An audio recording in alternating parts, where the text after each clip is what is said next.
Hmm. 555 again. Preparation. Preparation. That's the title for the video for the last day of July. Preparation for the new world we are co-creating. I've been doing a lot of thinking about the state of the world and the dream of many visionaries to make it better. I am not, as I said in yesterday's video, looking for some escape plan that takes us off the planet to a better place somewhere else.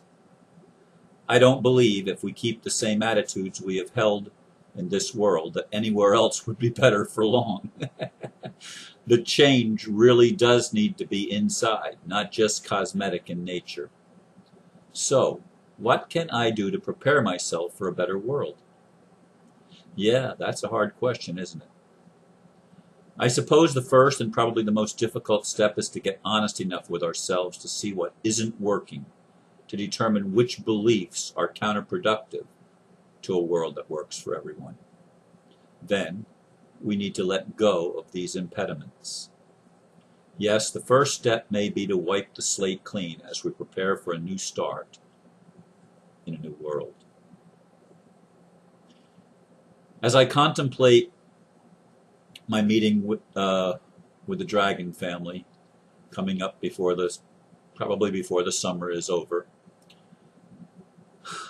I'm wondering to myself, am I going to be willing, able to let go of the things that have held me back? Because I know, as with everyone else, I am my own worst enemy. And I'm my own worst enemy because it's so hard for me to let go of the things that I've been taught, to let go of the things I want to be true, even if they're not, to let go of the ideas that I've held as sort of sacred or something. You know, and we all have those sacred cows that we are unwilling to kick. We all have those beliefs that we want to hang on to, and it's hard to let go of. And yet, as we prepare for a new world, I realize that I have to, as I said in a video a long time ago, I think it was earlier this year, but we have to go back to a childlike mind. You know, a child doesn't have all the defense mechanisms. They don't have all of the beliefs that hinder them. So a child has an imagination that's vivid. And, you know, of course, we adults spend a lot of time programming our children, and as we were programmed ourselves. But if you watch children play, I mean, how creative they are. I mean, they make believe this is that, and they do it all the time. That this rock is a store, that this little weed that I pulled up is a tree, and all sorts of make-believe. I've watched my grandkids play when they didn't know I was looking, and they're amazingly creative, amazingly inventive. The things that they just make something do something else, and they pretend. We've lost that as adults because we've been programmed. And letting go of our programming is a real challenge because we've been programmed to believe that we're right. And that's probably the biggest challenge of all. Do we want to be right or do we want to be truthful?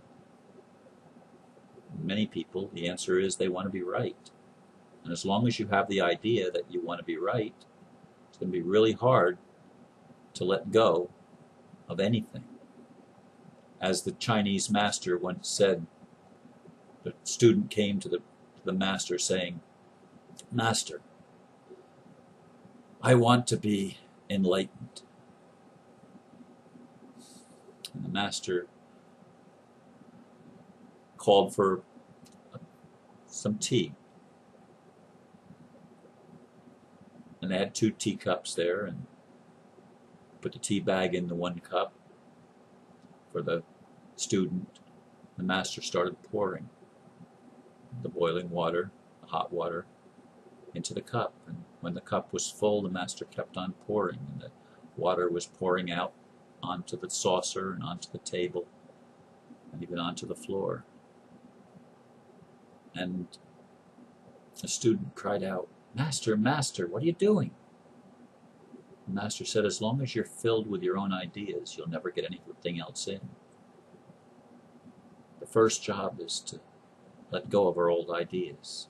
There's no greater preparation that we can do for creating something new and to living in a new world than to let go of the things from the old world that don't serve us. We're going to need to reprogram a lot of things in our minds. We're going to need to repurpose a lot of institutions. Some institutions we're going to need to let go of altogether. Altogether. There are some institutions that the way they have operated are just not sustainable and not ethical to operate in a new world. They're just not there. You can't have fraud in the new world, or it won't be the new world. It'll be the old world order on steroids, which is what the psychopathic plan is, to create a domination system so insidious and so overwhelming that the slaves just don't even resist anymore. That's what they'd really like, that the slaves just are willing to keep being slaves. Well, I don't believe that's going to happen to you. Do you believe with the current state of awakening around the world that they're going to be able to put the genie back in the box? I don't think so. But what are the preparations you and I have to make? We can't carry my religion is better than your religion, and my religion is the only one, and my way is the only right. We can't carry those attitudes into the new world. It will create conflict. And as long as you're having conflict, you're not going to have peace. Are we going to be able to let go of thinking that we're right and everybody else is wrong? Are we going to be able to let go of all of the ideas that we've been told of how things are supposed to be, because that's the way it always is? It's always been that way, Ron.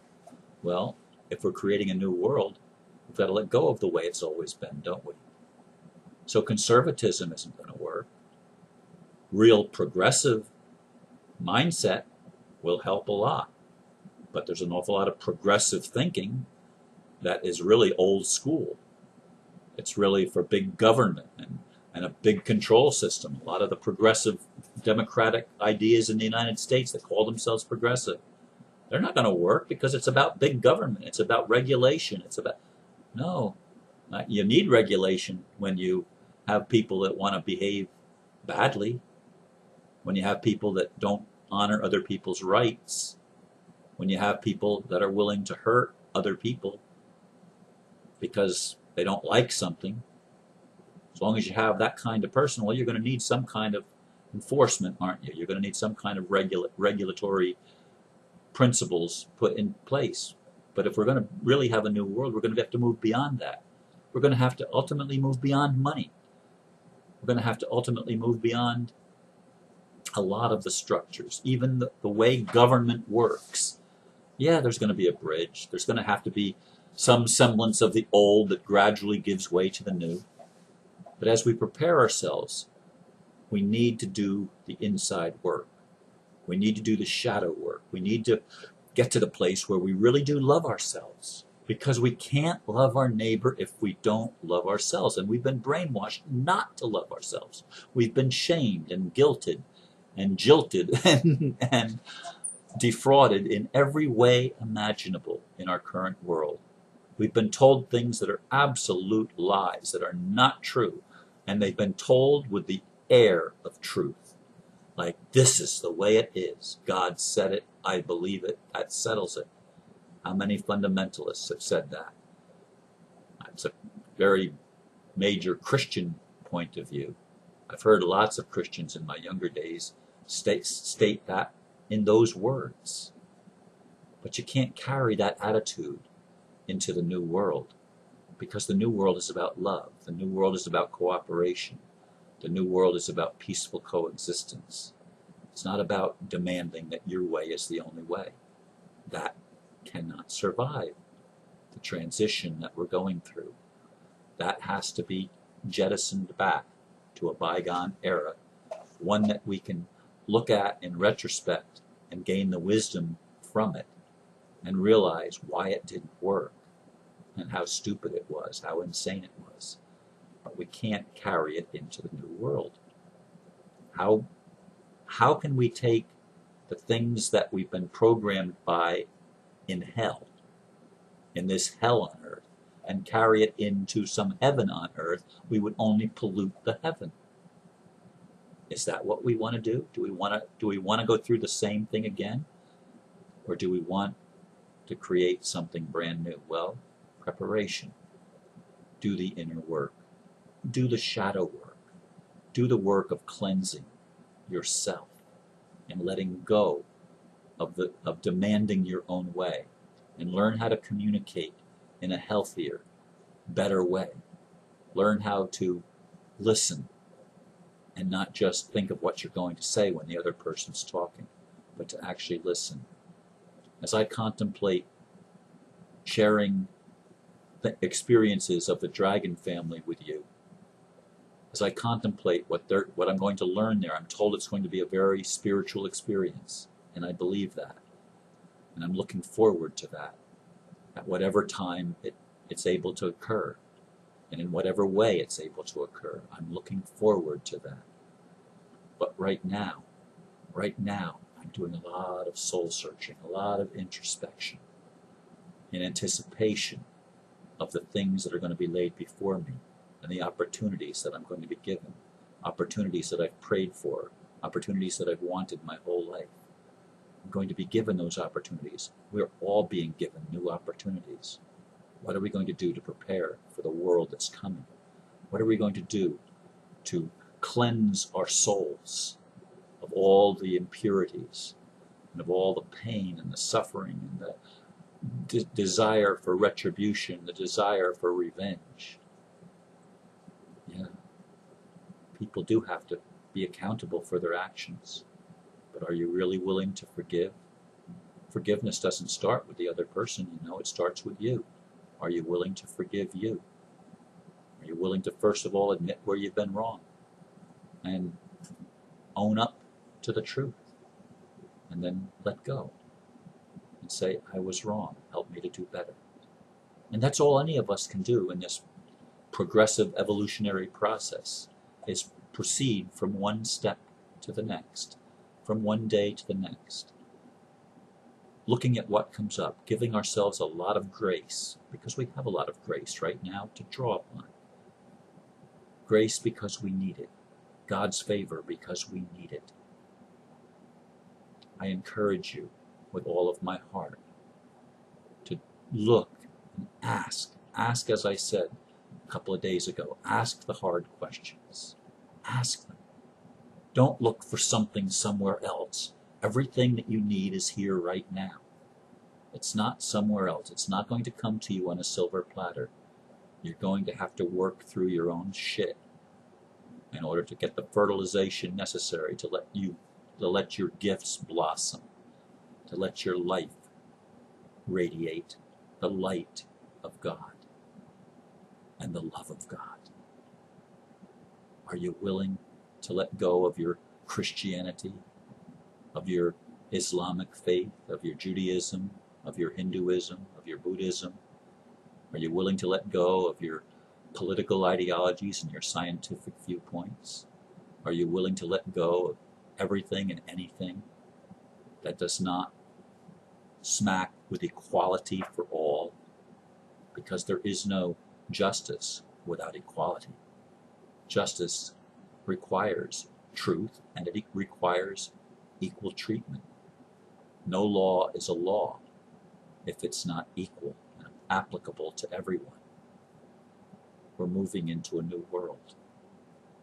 This is my vision, but I realize there's things that I need to do, things that I must do to prepare myself, things that I, again, need to let go of.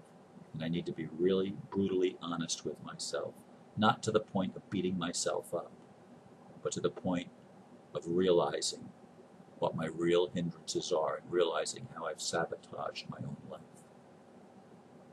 Please join me on this journey. Some of you already have, but if you haven't, please join me, because together we're co-creating something wonderful, something beautiful. something better than we've ever known before. Let the future pull you forward. Stop letting the past anchor you to something that doesn't work. Thank you for listening. Namaste.